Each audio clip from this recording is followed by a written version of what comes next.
கோடி பிரம்மாண்ட நாயகியே,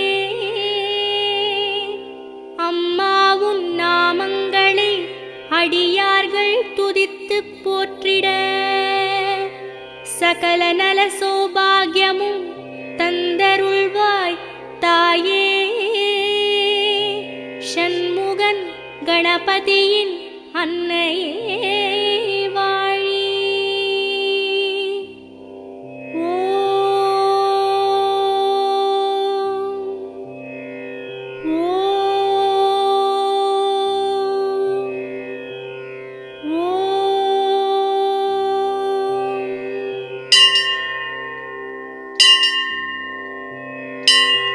வேர்க்காட்டில் உரைகின்ற வித்தகியே போற்றி. ஓம் வேலன்கை வேல் தந்த வேர்க்கண்ணியே போற்றி. ஓம் வெற்றிக்கு வழி சொல்லும்